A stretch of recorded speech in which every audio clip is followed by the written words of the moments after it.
Hello बच्चों, let's read this question. The question says magnetic flux in weber in a closed circuit of resistance 20 ohm varies with time as phi is equal to 8t square minus 9t plus 5.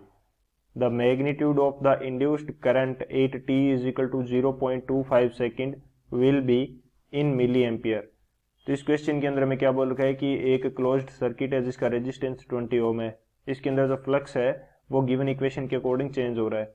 तो हमें induced current का magnitude t is equal to 0.25 second पे find out करना है. तो बात करते हैं की कंसेप्ट की यदि बात की जाए तो क्या की कंसेप्ट यूज होगा. हमें चाहिए यहाँ पे इंड्यूस्ड करंट. तो फर्स्ट की कंसेप्ट के अंदर हम बात करेंगे कि जो इंड्यूस्ड करंट है वो किस प्रकार से फाइंड आउट किया जाता है. इंड्यूस्ड करंट जो होगा इसको मैं बोल देता हूं आई इंड्यूस्ड जो होता है ये रहता है हमारे पास induced EMF E by R. E हमारे पास क्या है, ई इज इंड्यूस्ड ईएमएफ है ई. तो अब इसके लिए हमें चाहिए इंड्यूस्ड ईएमएफ. तो इंड्यूस्ड ईएमएफ जो होता है वो किस प्रकार से फाइंड आउट करेंगे ये देख लेते हैं. इंड्यूस्ड ईएमएफ, तो इंड्यूस्ड ईएमएफ जो है ई हमारा ये फाइंड आउट होता है minus d phi by d t से. ये हमारा किसको रिप्रेजेंट करेगा, इंड्यूस्ड ईएमएफ को. फाई क्या है हमारे पास, मैग्नेटिक फ्लक्स है. तो ये दो की कंसेप्ट हो जाएंगे. इन दोनों की कंसेप्ट के अकॉर्डिंग इस क्वेश्चन को सोल्व करते हैं.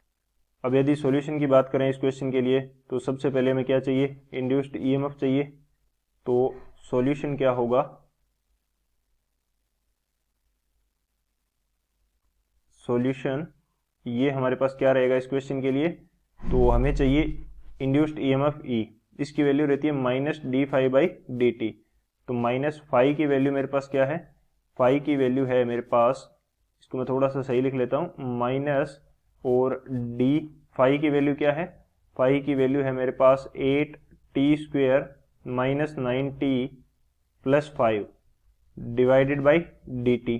तो हमें इसका डिफ्रेंशिएशन करना होगा. तो माइनस में बाहर रख लेता हूँ और 8t स्क्वेयर का डिफ्रेंशिएशन क्या हो जाएगा 16t और ये हो जाएगा माइनस 9 और कांस्टेंट का डिफ्रेंशिएशन हो जाएगा 0. तो ये वैल्यू हमारे पास आएगी. अब हमें चाहिए E 8t is equal to 1/4 second. 1/4 second पे चाहिए हमें.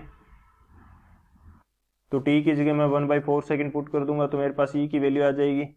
ये मेरे पास हो जाएगा माइनस 16 1/4 माइनस 9. ये वैल्यू आ गई. तो E कितना आ जाएगा मेरे पास, E मेरे पास आ जाएगा 5 वोल्ट. तो अब मैं इंड्यूस्ड करंट यानी देख लेता हूं कि I इंड्यूस्ड की वैल्यू कितनी है. I इंड्यूस्ड तो ये होता है E बाई आर. तो E की वैल्यू है 5 और R की वैल्यू है हमारे पास 20 ओम. तो जब इसको सॉल्व करेंगे तो ये आ जाएगा 1/4 एम्पियर.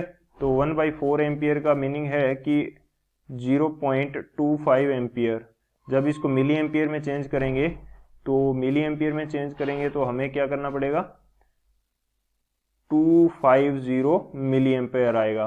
250 milli ampere. तो मिली एम्पियर में कितना आ गया 250 यानी कि 250 मिली एम्पियर आएगा. So 250 milliampere is the final answer. I hope you understood it well. Best of luck. Thank you.